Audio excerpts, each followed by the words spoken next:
Приветствую вас на канале Wow Nails Design, и в этом видео поделюсь идеями весеннего маникюра, покажу мастер-класс, а также похвастаюсь очередными своими находками. Это пластина для стемпинга с очень красивым и нежным орнаментом на весну, и плюс супер плотные и супер яркие неоновые гель-лаки. Я все больше влюбляюсь в торговую марку Lionel и уже перешла на их базы и топы, и теперь у них новиночка — это неоновые гель-лаки, которые я также опробовала. Коллекция Rainbow, первый цвет, я бы сказала, малиновый, неон 02. Я бы сказала, это такой коралловый или алый, прям огненный, горящий цвет, безумно яркий и очень красивый. Замечу, он идеально выравнивается и перекрывает в один слой. Очень плотный, не убегает от кутикулы, и буквально за 3-4 мазка ноготок перекрыт идеально плотно и ровно.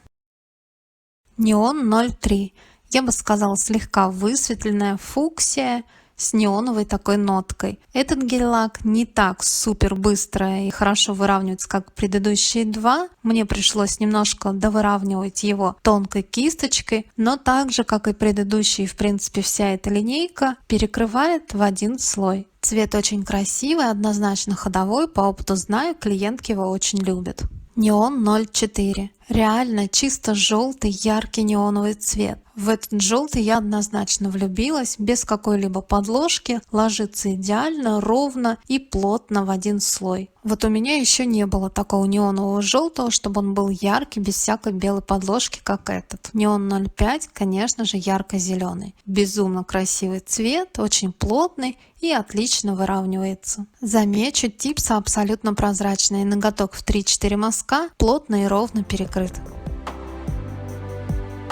И еще один гель-лак, неотъемлемая, наверное, на сегодняшний день изюминка в неоновых градиентах. Ivory 47, полупрозрачный, такой белый, я бы сказала, молоко, такой чистый, красивый цвет, достаточно прозрачный и в меру плотный. Хорошо ложится, идеально выравнивается, что ускоряет и упрощает работу мастеру. Неоновые гель-лаки 100% просыхают за 1 минуту в LED-лампе. Гель-лаки сильно пигментированные и немного могут линять, поэтому я советую обезжирить сначала ноготок и уже затем продолжить дизайн или перекрывать топом.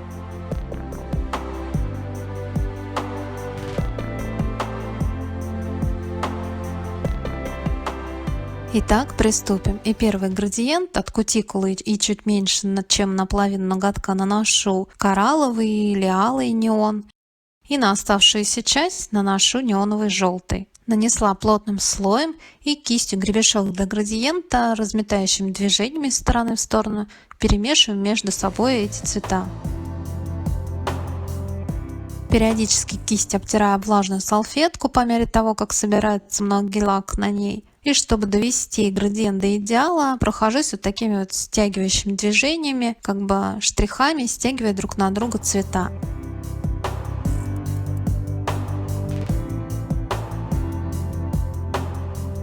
Излишки гель-лака на свободном крае собираю, чтобы там не было никаких наплывов. Дорабатываю у боковых валиков, тонкой кисточкой довожу до кутикулы. И просушиваю градиент 1 минуту. Вытираю обезжиривателем, чтобы цвета не линяли.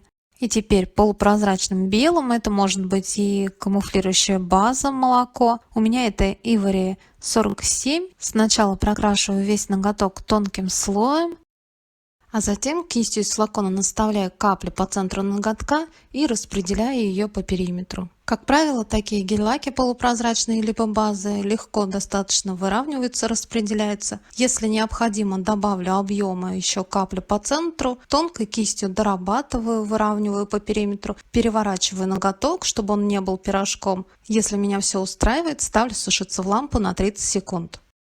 Следующий вариант градиента, один из самых популярных на весну. По 1/3 на ноготок я нанесла персиковый, полупрозрачное молоко, у меня это Ivory 47, и бирюзовый либо мятный. Градиент делаю так же, как и предыдущий, сначала разметающими движениями, а затем уже стягивающими друг на друга цвет. Дорабатываю у боковых валиков и у кутикул, где необходимо, довожу.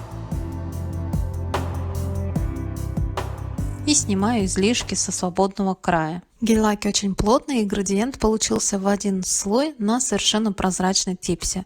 Просушиваю его 60 секунд, вытираю липкий слой, чтобы гель-лаки не линяли, и, как и предыдущий ноготок, перекрываю полупрозрачным белым или молочным, сначала тонким слоем, а затем уже наставляю больше объем по центру, выравнивая эту каплю по периметру.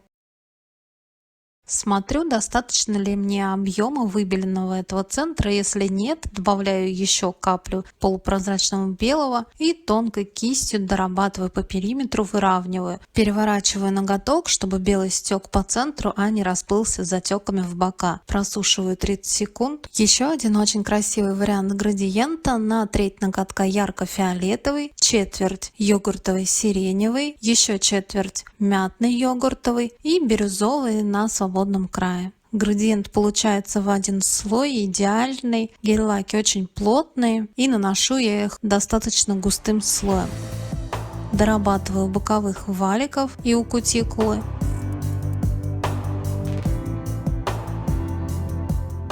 И идеальный градиент готов. Просушиваю его 1 минуту. Вытираю липкий слой, чтобы гель-лаки не линяли. И точно так же, как и на предыдущих ноготках, чтобы получить выбеленный центр, наношу полупрозрачный белый. У меня это Ivory 47.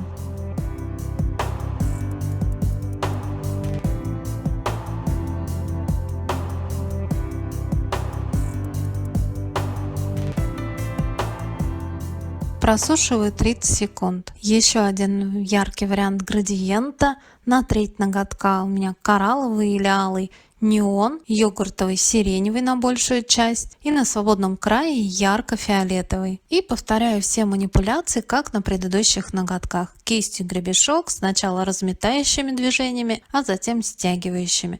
Дорабатываю, не забывая, у боковых валиков, у кутикулы. Чтобы на свободном крае ноготка не образовался такой наплыв из гель-лака, обязательно излишки гель-лака снимаю кистью.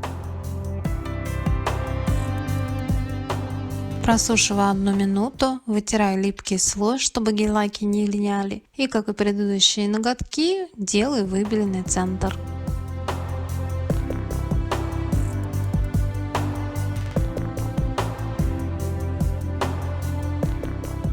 Просушиваю 30 секунд и наконец-то подошли к самому интересному. Вот еще одна очередная моя находка.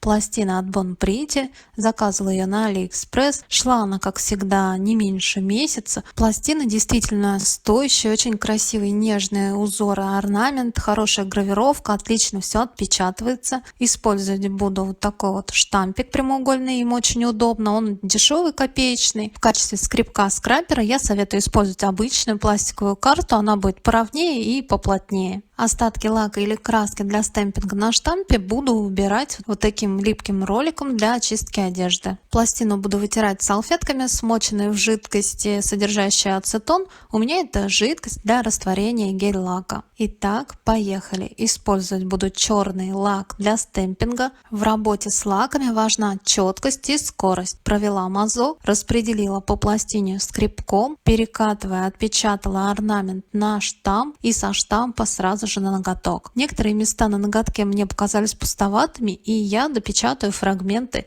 этого рисунка. Лак для стемпинга очень быстро сохнет, и получается такой вот рисунок как бы пленочкой. Аккуратно пальчиком приглаживаю, чтобы нигде не торчал этот орнамент, рисунок. Салфеткой, смоченной в жидкости, содержащей ацетон, вытру какие-то недочеты.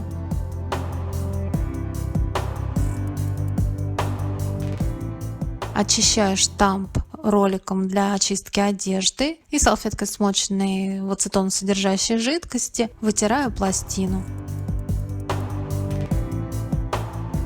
Второй вариант покажу вот с таким темно-серым лаком для стемпинга от Bon Priti. Наношу лак на пластину, скрапером распределяю, перекатывающим движением вот таких вот прекрасных птиц переношу узор на штамп и со штампа перекатываю ровно по центру ноготка.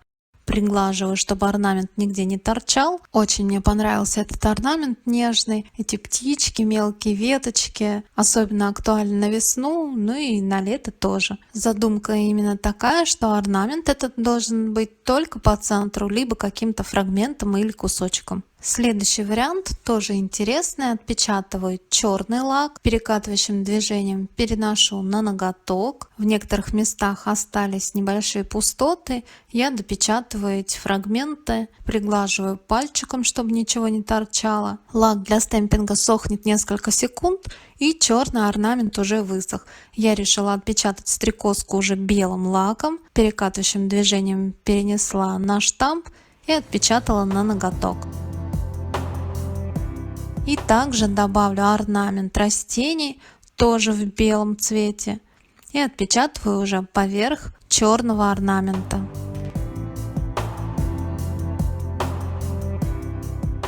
И четвертый вариант покажу гель-краской для стемпинга. Этот вариант для безруких. Кто не дружит с стемпингом, ничего не получается, то это стопроцентный вариант. Я нанесла каплю гель-краски для стемпинга на пластину, скрапером распределила, перекатывающим движением пересняла на штамп. Здесь не нужна скорость, можно подумать, примерить и потом уже перенести на ноготок. Недочеты я вытерла салфеткой смоченной в обезжиривателе, гель-краску просушила 60 секунд, после чего в нее идеально вглаживается, втирается втирка. У меня эта втирка такое кофейное золото, ссылку на название найдете в описании под видео. Обожаю втирку на стемпинге, получается такой тонкий литой металлический узор. Как правило, в гель-лаке втирка не втирается, поэтому я не бафила ноготок, не шлифовала, и втирка у меня втерлась только в гель-краску для стемпинга. Я не заметила вот такой недочет, что у меня не отпечатался вот здесь вот узор. Исправить этот недочет можно легко и быстро, смешав полкапли топа и втирки и прорисовав тонкой кисточкой недостающий фрагмент.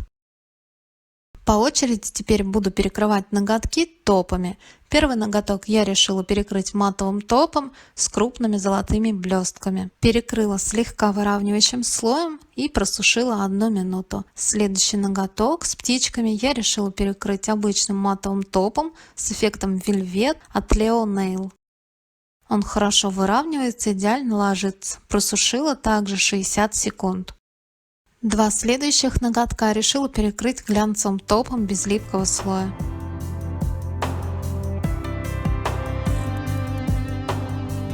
Естественно, ноготок с втиркой будет глянцевым, чтобы орнамент вот этот металлический не потерял свой блеск.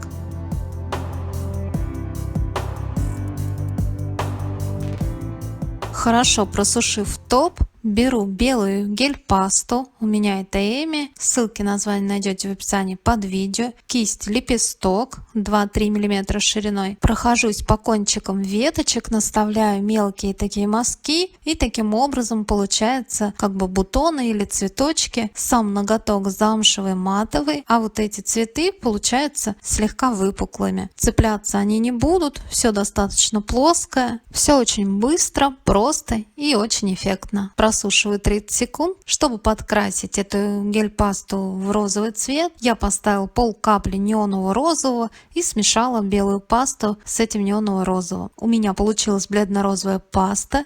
И также кистью лепесток наставляю мелкие мазки по 4-5 мазков, сводя их к центру. Таким образом вырисовываются такие как бы сакура, цветочки. Где-то на кончиках веточек я рисую цветы, и где-то по одному мазочку имитируя как бы бутончик. Красиво получается, когда неоднородный цвет, где-то чуть ярче лепесток, где-то бледнее, и просушиваю 30 секунд.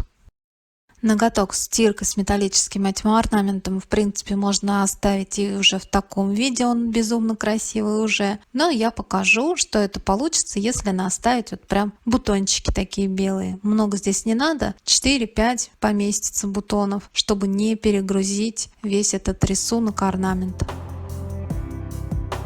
Просушиваю 30 секунд. И еще решила попробовать, смешала каплю топа с вот такими красивыми яркими блестками, похожими очень на втирку единорог, переливаются. Получившейся массой топа и блесток прокрасила крылья у стрекозы и цветок белый. Для блесток использую глянцевый топ без липкого слоя, промежуточно зафиксирую 5 секунд и прокрашу нижние крылья стрекозы. То есть я прокрасила верхние, просушила, чтобы они не слились в едино, затем уже прокрасила нижние. Просушиваю окончательный дизайн 30 секунд.